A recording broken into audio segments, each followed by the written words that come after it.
The Rise of the Dark Heir. In this alternate ending, Harry discovers the true extent of his connection to Voldemort's soul. As he grows more powerful, his resentment toward the manipulation and sacrifices demanded by Dumbledore and the Order of the Phoenix festers. His longing to protect those he loves, Ron, Hermione, and Ginny, twists into an overwhelming need for control. The turning point. During the final battle at Hogwarts, Harry confronts Voldemort in the Great Hall. As their wands lock in a duel of immense power, Voldemort taunts Harry about the inevitability of loss. "Even if you kill me, Potter," he sneers, "death will take everyone you hold dear. It always does." Haunted by the deaths of Sirius, Lupin, Tonks, and Fred, Harry's fear overwhelms him.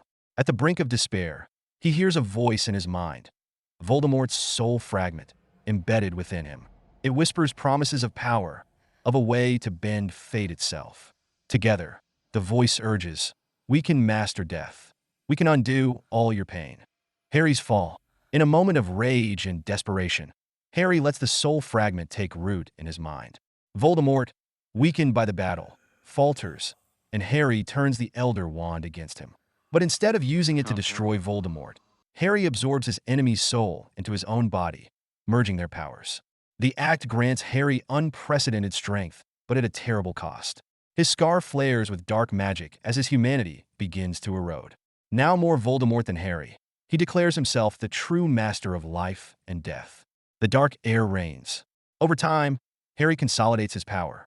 He spares his friends but isolates them, insisting it is for their protection. He rebuilds Hogwarts as a fortress of dark magic, teaching students to wield power without mercy. The wizarding world cowers under his reign, with dissenters silenced by force. Hermione, devastated by Harry's transformation, leads a small resistance alongside Ron and Ginny.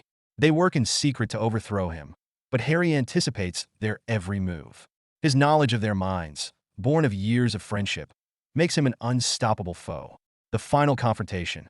Years later, Hermione leads one final rebellion. She confronts Harry in the rebuilt Great Hall, begging him to remember who he once was. For a fleeting moment, the boy who lived, the boy she loved, surfaces. But the darkness is too deep. "Don't you see?"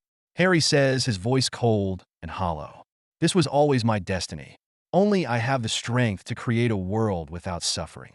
In their duel, Hermione uses an ancient spell discovered in her research to separate Harry from the remnants of Voldemort's soul. The spell succeeds, but Harry, now fully consumed by guilt and loss, chooses to end his own life rather than face what he has become. Legacy.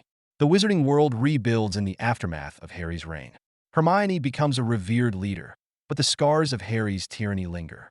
Statues of the Chosen One are torn down, and his story becomes a cautionary tale about the seductive nature of power and the danger of unchecked fear. Ron and Hermione name their son Harry in his memory, hoping to preserve the light of the boy who once dreamed of love and freedom.